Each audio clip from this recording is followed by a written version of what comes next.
So we're talking about Foogiano, the Atlanta-based rapper whose real name is Kwame Brown, is represented by Gucci Mane. Take a look. This is a booking photo just in. And me being a businessman, I think that I'm gonna have to release almost all my artists, except for Pooh Shiesty and Foogiano.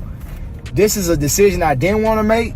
I thought about it, you know what I'm saying? I could keep all of them under the contract. Fugio just stepped out after 5 long years in federal prison, and the very first move he made, he fired off a chilling message straight at Gucci. No warm-up, no easing back into the spotlight, just straight pressure from the jump. This wasn't some quiet hint or a sneaky Instagram caption either. This was direct, cold, and carefully timed. Ryan Brown here from J. Ryan Brown Law. We're going to talk about rapper Foogiano's 5-year prison sentence that he apparently was given in Greene County, Georgia yesterday, and talk about a little bit of circumstances surrounding that. Now, Fugio didn't walk back into peace and quiet. He came home to chaos. The label is in turmoil, headlines going crazy, and everything falling apart at once.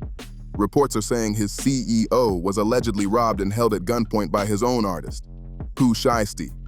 That alone got people talking heavy.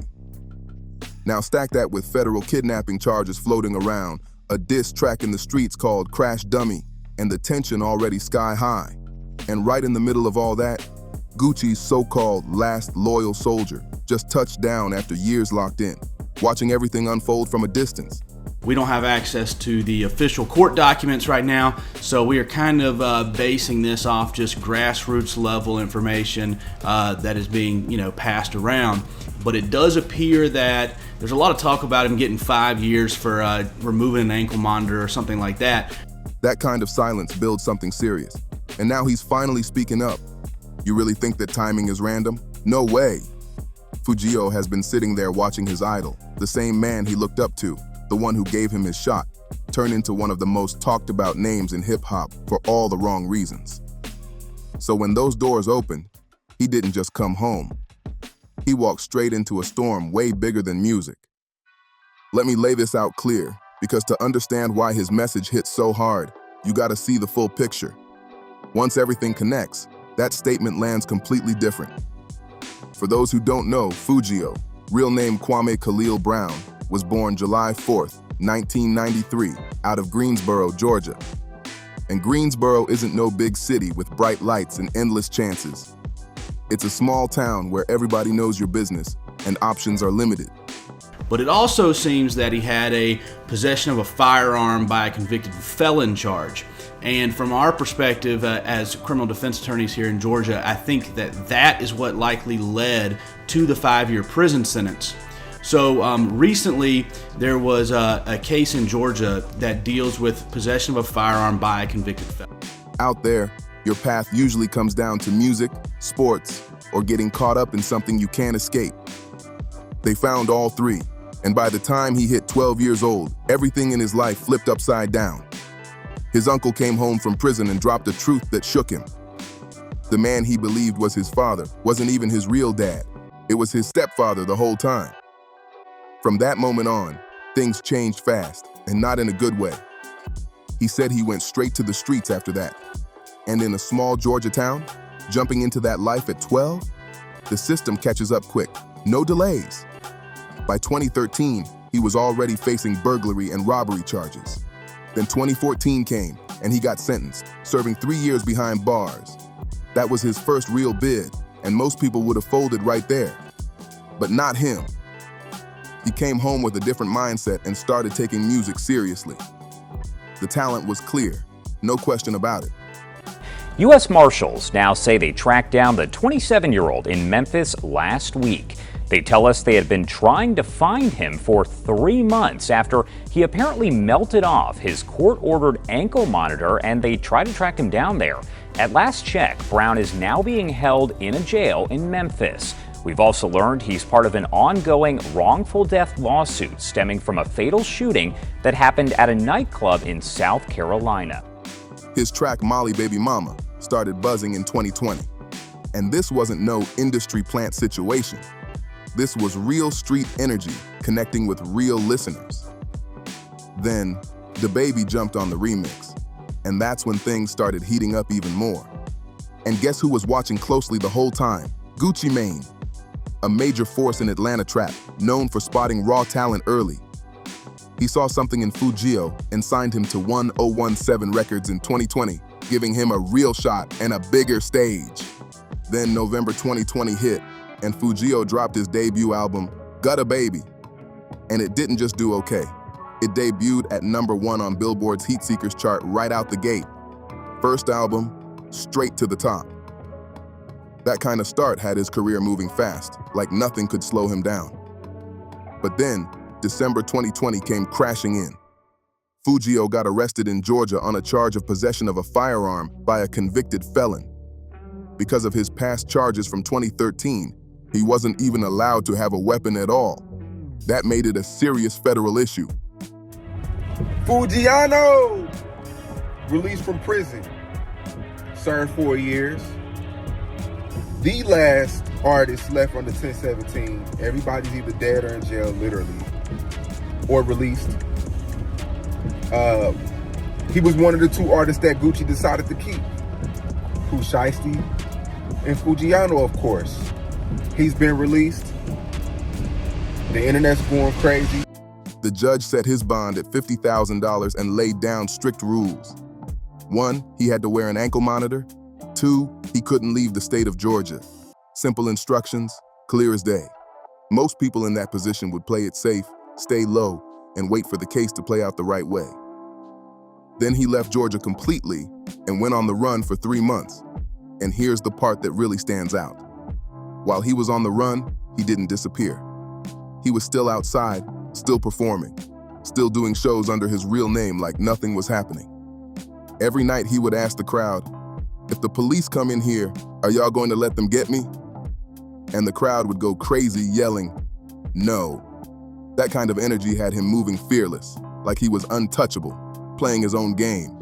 The complaint alleges that on January 10th of this year, 3 music industry professionals traveled to Dallas for a scheduled business meeting. Lontrell Williams Jr. arranged this meeting purportedly to discuss the terms of his recording contract with one of the victims. But the feds don't play along with that. In March 2021, federal agents finally caught up with him in Memphis, Tennessee. After 3 months on the run, it was over. Then in May 2021, the sentence came down. 5 years in federal prison, all tied to the gun charge, plus removing the ankle monitor and running. It all added up fast. His girlfriend at the time, Rennie Rucci, went straight to Instagram saying, "You know what it is with me? I got us #FreeFool." Meek Mill spoke out too, saying they were trying to end this man's career over him trying to protect himself. Gucci Mane also said publicly he was going to make sure Foogiano had the best legal support. Then just like that, the prison doors closed in 2021, and Foogiano went completely quiet for 5 years. No music, no updates, nothing. But everything else kept moving. And what it turned into was one of the wildest chapters in 1017 history. The whole roster started changing while he was locked up. When Foogiano first went in, 1017 was one of the hottest labels in rap. Pooh Shiesty had just dropped Back in Blood and was one of the biggest rising artists in the country, with momentum going crazy. Big Scar was that hidden weapon Gucci kept hinting at. Enchanting was building her own wave too. Everything was lining up, the momentum was real, and it looked like 1017 was about to take over. Then things started falling apart, one by one. Pooh Shiesty caught his own gun charge in October 2021 and ended up getting 5 years. That alone shook things up. Then in December 2022, Big Scar passed away at just 23 years old. That hit hard, and it didn't stop there. Enchanting passed away in June 2024. At that point, the whole situation felt heavy. What once looked like a label ready to dominate turned into something people couldn't even recognize. It wasn't just a rough patch. It felt like everything was going wrong for that roster. Hey, what's up, y'all? Listen, I wanted to make this announcement on 1017 yesterday, but I just seen like my statement, my P&L with all my artists. You know, it's almost like a whole bunch of shakeup and it's a whole shit show in the industry right now. But when I look at my P&L, by October 2024, Gucci Mane went on Instagram Live and made a major announcement. He said after looking at the numbers and the situation, he had to make a tough call. He was letting almost everyone on 1017 go. except for two artists, Pooh Shiesty, who was finishing his sentence, and Foogiano, who was still locked up. He said it straight up. I'm gonna have to release almost all of my artists except Shiesty and Foo. This is a decision I didn't want to make. I thought about it. I could keep all of them under contract, but I said, forget it. Let me make the unselfish decision and let them take their talents elsewhere. On the surface, it sounded like a clean business move, like he was just handling things the right way. But here's where it takes a turn. The only two artists he decided to keep, the ones he believed were still worth investing in, were both in prison when he said this. And within months of Pooh Shiesty getting out, everything started shifting in a way nobody really saw coming. But I said, hey, fuck it. Let's just make the unselfish decision and, let them take their talents elsewhere. So, January 10th, 2026, Luminous Studios in North Dallas, Texas. Gucci Mane walked in thinking it was just a business meeting. He had been going back and forth with Pooh Shiesty over contract issues for a while. Shiesty had been making it clear he wanted out of 1017, and the tension had been building behind the scenes. According to prosecutors, things were already in motion before anyone stepped into that studio. They say Shiesty's father, Trell Williams Sr., even went to a Staples earlier that day to print out a contract release form. The paperwork was ready. The plan, they claim, was to get Gucci there under the idea of settling business. But once everyone got inside, it didn't go how a normal meeting should. Prosecutors alleged that 9 people were involved in what happened next. This wasn't a discussion anymore. It turned into something serious fast. According to the federal indictment, one person allegedly pulled out an AK-style firearm and held someone at gunpoint, forcing a signature on that release form. Big 30, real name Rodney Wright Jr., was accused of blocking the studio door so nobody could leave. One person was reportedly choked until they were close to passing out, while others had jewelry, watches, and cash taken from them. The Department of Justice described it as an armed takeover. Investigators pointed to surveillance footage, license plate tracking, fingerprints, and phone records that they say connect everyone involved to the scene. And one detail stood out more than anything. At the time, Pooh Shiesty was supposed to be on house arrest, but authorities say his ankle monitor showed he wasn't at home. They allege he left Memphis, traveled to Dallas, was involved in the situation, and then went back. After that, things moved quickly. Pooh Shiesty, Big 30, Trell Williams Sr., and several others were all hit with federal kidnapping charges. And that's not a small case. That kind of charge can carry a life sentence in federal prison if it leads to a conviction. And that's not even the wildest part. That's barely scratching it. Rapper Big Scar has died. This is what was posted by rapper Gucci Mane on his Instagram page. It shows a picture of Big Scar along with the caption that reads, "This hurts. I'm going to miss you." We are hearing the rapper died today. He was signed to Gucci Mane's label. In early April 2026, during Pooh Shiesty's bond hearing in a Dallas federal court, things took a serious turn. FBI Special Agent Pamela Hansen got on the stand and testified under oath, and what she revealed changed everything. She said that Gucci Mane gave a statement to Dallas police the same night, January 10th, right after it all went down. Not only that, she confirmed that a large part of the criminal complaint was built off information from Gucci and the people with him. In simple terms, he cooperated with the investigation. Pooh Shiesty was sitting right there in the courtroom when this came out. Journalist Bryson Paul reported that Shiesty leaned his head back against the wall, started shaking his leg, and looked like he couldn't believe what he was hearing. As the testimony went on, the energy in the room shifted heavy. Then the judge made it official. Bond denied. He wasn't going anywhere. Just days later, on April 10th, 2026, Gucci Mane dropped a track called Crash Dummy, produced by Zaytoven, and it didn't take long for people to figure out who he was talking about. Even without saying names, the message was loud and clear. He rapped about walking into what he thought was a business meeting, only to realize it was something else. He described being greeted, dapped up, smiled at, all while people were allegedly moving against him. The lyrics painted a clear picture without needing to spell it out.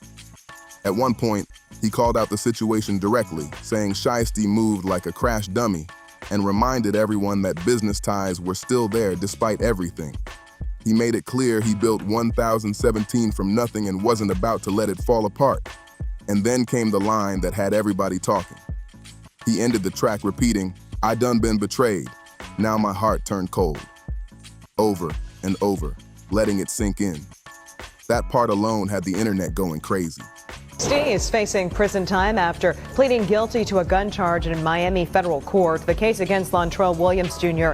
stems from 3 shootings during the past 2 years, 2 of them happening right here in South Florida. The reaction was instant. Some people backed Gucci, saying he had every right to speak on it and stand firm. Others weren't feeling it at all. Voices in the culture, including Uncle Murda, came forward and said what a lot of people had already been thinking behind closed doors. Uncle Murda didn't hold back either. He said, "Gucci can't sound like a civilian after being a gangster for over 20 years. He went deeper, talking about how many people Gucci influenced to live that street life, and now suddenly things look different. In his view, that shift didn't sit right with a lot of people. He also said Gucci gave a whole generation a certain energy and image, and now it feels like he's moving in a different direction. That sparked even more debate, because people started questioning what they expect from artists versus real-life decisions. Then Charlemagne the God stepped in with a more balanced take. He pointed out that the allegations were still unproven and said he's seen patterns like this before in the industry. He made it clear, when your life is on the line, some people are going to choose survival over any street code, but even he admitted the situation isn't simple. The internet went wild after that. Comment sections were out of control, debates everywhere, everybody picking sides. And right when things couldn't get any louder, April 21st, 2026 hit and shifted everything again. Foogiano came home. That same day, 1017 producer Spiffo made it, posted a selfie with him and wrote, "No more free food." Then Foogiano's personal photographer followed up with, "Stay free, welcome home food." The picture spread fast, picked up everywhere, and people couldn't stop talking about it.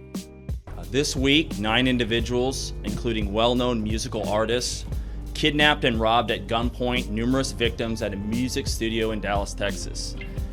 8 of the 9 were arrested yesterday in Dallas, Memphis, and Nashville. In the photo, Foogiano is smiling, flashing his grills, the same grills he kept even while locked up. In a BBC documentary filmed during his time inside, he revealed he had a permanent grill worth around $100,000 that never left his mouth, not even in county jail. Back in Greensboro, he explained that's home for him. Those are his people. That smile with the grills says a lot by itself. Foogiano didn't come home looking defeated. He came back looking exactly like himself. But the internet didn't just celebrate. People immediately started connecting the dots. Because when you really look at it, Foogiano just walked straight into a situation that's way bigger than music. His label is in chaos, and now he's right in the middle of it. The CEO had just allegedly been robbed and kidnapped by someone tied to his own label. Another artist from the roster, the one who got out just months before Foogiano, is now sitting in federal custody, facing a possible life sentence. On top of that, Gucci dropped a diss track calling people crash dummies, while the internet argues nonstop about where he stands. Everything around 1017 feels unstable right now. At this point, the label is in a real crisis. And Foogiano, he's now the last one standing. The only artist from 1017 who's free, alive, and not dealing with an active federal case. People online caught on to that fast.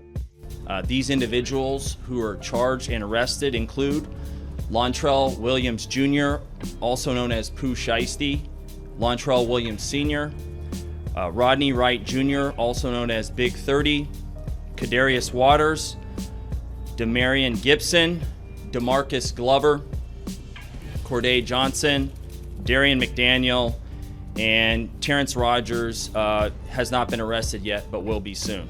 Comments started flooding in. One person wrote, "Round 2 on the way." Another said, "Let's see how this plays out."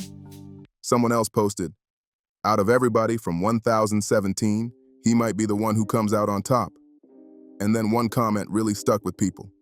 "Free food from 1017 before he sends people to come get you." That kind of talk shows you where the energy is right now. But here's where it really gets interesting. Foogiano didn't drop a diss track. He didn't post a rant. He didn't even say much at all. The message wasn't in words. It was in the timing. Think about it. He stayed completely quiet for 5 years while locked up, watching everything unfold. No interviews, no statements, nothing. Then he comes home on April 21st, 2026, just 12 days after Crash Dummy dropped, and right after testimony revealed Gucci spoke to authorities. That timing stands out. The message feels simple but heavy. He's back, he saw everything, and he's still here. That alone has people paying attention. And if you really look at it from his perspective, it adds another layer. This is someone who once burned off an ankle monitor instead of following the rules. Someone who kept performing while on the run and even asked crowds, "If the police come in here, are y'all going to let them get me?" Charging document outlines some of the evidence, just some, establishing the defendant's roles in the federal offense. That history makes his silence now feel even louder. This is a man who, while sitting in jail during a BBC documentary interview with journalist Louis Theroux, looked straight into the camera and said, "I don't listen to nothing none of y'all say. I do what I want to do. Why y'all lie to me? You don't get to pick my life for me. Now, I'm gonna pick my own life." That mindset says everything. That's not someone who folds under pressure. That's not someone who comes home quietly trying to smooth things over behind closed doors. 5 years locked in gave that energy time to build, and now it has somewhere to go. And all signs point to it being aimed right at the situation Gucci Mane is dealing with. To really understand this moment, you have to look at the history behind it. Foogiano grew up looking up to Gucci. In interviews, he said Gucci was one of his favorite artists, right alongside names like T.I. and Lil Wayne. Gucci wasn't just another rapper to him, he was part of the reason he even got into music. And then he became the one who gave him that life-changing opportunity. So yeah, that connection runs deep. There's respect there, loyalty there. But at the same time, Foogiano just spent 5 years watching everything from a distance while things started falling apart. Big Scar is gone. Enchanting is gone. Pooh Shiesty went in, came home, and is now caught up in serious legal trouble again. This is as follows. Electronic monitoring data placing Williams Jr. at the offense location, which would put him in violation of his home detention conditions. Cell phone records and license plate reader data corroborating the coordinated travel of multiple defendants from Memphis, Tennessee to Dallas. Rental car records. Gucci spoke to authorities, dropped a track calling his own artists Crash Dummies, and the whole roster has either been lost, locked up, or let go. That's not normal. That's a full collapse. Now think about this. Out of everybody, there's only one person left in that position, Foogiano. And he just stepped back into a label that, by any standard, is in a bad place. And here's the part that really stands out. It's not about aggression or loud moves. The real weight of this moment is the question his return brings. A question nobody has clearly answered yet. What does Foogiano do now? Does he stay loyal to Gucci through all this chaos? Or does he move different after everything he's seen play out? Does he stay with 1017 and become the face of a label that people are now looking at with real doubt? Does he move how some expected Shiesty to move, but smarter and without putting himself in a legal situation? Or does he separate completely and build something on his own, using the reputation he built over those 5 years? That picture says a lot. The smile, the grills, the energy. It doesn't look like someone ready to fall in line and stay quiet. It looks like someone who's been thinking for 1,825 days straight and came home with a plan. And people can feel that. That's why the comments hit the way they did. Fans who watched 1017 fall apart aren't just seeing this as another artist coming home. They're looking at it like the final piece entering a situation that's already lost too many key players. Now zoom out for a second, because this goes beyond just Foogiano and Gucci. This situation reflects a bigger issue in how rap operates. When Gucci rebuilt 1017 in 2020, he did what he's always done. Found talent from the streets, gave them a shot, and backed them with his name. Confirming Williams Sr. rented a vehicle that was used by the group, surveillance footage from the offense location, a nearby office supply store, and a hotel where several of the defendants stayed following the offense. Fingerprint evidence as well that was recovered from the crime scene, matching at least 2 of the defendants. And for a moment, it worked. Pooh Shiesty was putting up huge numbers. Fugio had real momentum. Big Scar was rising. The label had serious presence and influence. But at the same time, that whole brand was built on street credibility. The image, the music, the identity, it all comes from that world. And when you build something on that kind of foundation and bring in people from that environment, the reality of that lifestyle doesn't stay outside. That's where things get complicated. Because once that energy is part of the system, it's hard to separate it when real-life situations start happening. And that's exactly what people are pointing to now. Uncle Murda said it in a direct way, and it stuck with a lot of people. He basically called out the contradiction without dressing it up, and that's why his words are still being repeated. He had a point. Gucci Mane spent years shaping an image that reached way beyond music. The trap life, the street image, the whole trap god identity. It influenced a lot of people in real ways. That kind of message doesn't just stay in songs. It carries into real life. So when a serious situation showed up at his studio in Dallas, everything collided at once. According to testimony, Gucci gave a statement to the Dallas Police Department that same night. As alleged, once these three men were inside the recording studio, Williams Jr. and 8 co-conspirators, several of whom traveled from Memphis, Tennessee, executed a coordinated armed takeover. As alleged, Williams Jr. produced an AK-style pistol and forced one of the victims to sign a release. That decision added another layer to everything people were already debating. To be fair, that's not something you can just simplify. Gucci has a family, a business, and a lot to protect. Anyone in that position has the right to go to law enforcement if they feel threatened. That's a real-world decision, not just a music one. Charlemagne made that clear. But the public doesn't always separate the image from the person. When someone builds a reputation around a certain lifestyle for years, people expect consistency. So when reality doesn't match the image, it creates tension, and that's exactly what's happening here. And this is where Fugio becomes the most interesting piece in all of it. He's the only one who hasn't made a defining move yet. Everyone else has already shown their hand in some way. Pooh Shiesty is dealing with serious legal accusations. Gucci made his move by speaking out and dropping a trap. Big 30 is reportedly tied into the situation. Uncle Murda spoke publicly and made his stance clear. One by one, everyone involved has taken a position. But Fugio, he just got home. No public statements, no clear direction yet.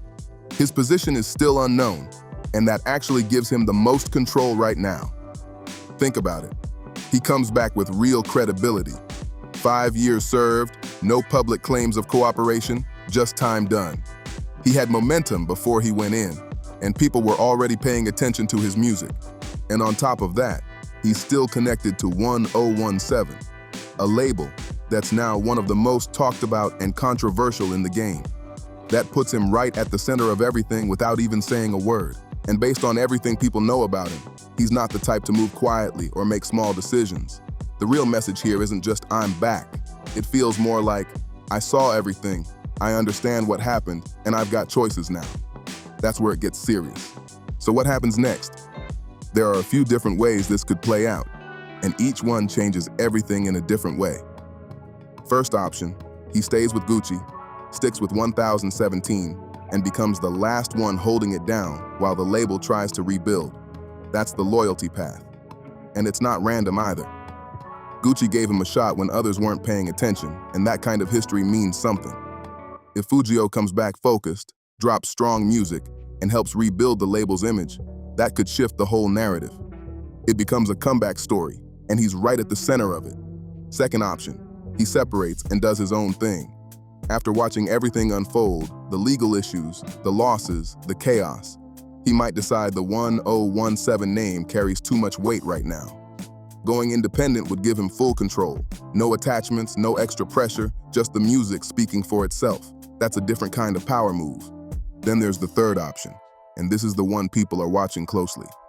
He speaks, not just casually, but really says something about everything that happened. Whether it's in a song, an interview, or something bigger, his perspective would hit different. Think about it. 5 years inside, watching the rise and fall of a label he's tied to, seeing people come and go, situations unfold, and never saying a word publicly. That builds a level of insight most people don't have. From the recording contract at gunpoint, the remaining conspirators displayed firearms and robbed the other victims of Rolex watches, jewelry, cash, and other high-value items. One of the victims was actually choked by one of the defendants to the point of near unconsciousness. Defendant Wright barricaded the studio door with his body to prevent the victims from escaping. And if he decides to finally put that into words, with full honesty and no filter, it's going to get attention. Because it's coming from someone who didn't just watch from the outside. He lived through his own situation and came back to see a completely different reality waiting for him. Here's the thing, no cap. The real weight of Fugio's message to Gucci isn't even fully out yet. What people are seeing right now, the photo, the timing, that calm smile, that's just the start. That's the opening move. The full message? It's still unfolding and nobody knows exactly where it's going. Not Gucci, not the streets, not even the internet can call it yet. And that's what makes it hit different. There's a level of uncertainty here that has everybody watching closely. What is clear is this. Fugio isn't someone who just goes along with whatever situation he walks into. This is someone who once burned off a court-ordered ankle monitor instead of being restricted. That tells you everything about how he moves. He's not coming home to play a quiet role or just accept whatever is already in place. That's not his style, and history already showed that. And think about what 5 years really means. That's a long time sitting in a federal cell, watching everything from a distance, watching your label fall apart piece by piece, watching your boss become one of the most debated names in the culture, watching the same person who inspired you turn into a topic of controversy. 5 years of that doesn't just pass by. It builds something. It shapes how someone thinks, how they move, and how they respond when they finally step back outside. And whatever that built inside him, it's about to show itself one way or another. Pressure, clarity, purpose. And on April 21st, 2026, all that pressure finally had somewhere to go. Fugio is home, the last man standing from 1017, and Gucci Mane, the man who gave him his shot, the one his whole career connects back to, now sitting at the center of a federal case, just felt that presence in a real way. Because this wasn't loud, it wasn't messy, it wasn't forced. It was quiet, calculated, and everybody felt it. That alone says a lot. Real recognize real. And right now, the whole culture is watching closely to see who's really standing on what they claim. No guessing, no assumptions, just watching the next move unfold. So what do you think? Does Fugio stay solid with Gucci through all this? Does he step away and build his own lane? And what even happens next with 1017 after everything that's gone down? Because one thing is clear, the next move Fugio makes is going to speak louder than anything we've heard so far. If this video hit for you, make sure you like, subscribe, share it, and drop pressure in the comments so I know you tapped in. Stay locked in, because this story is still unfolding.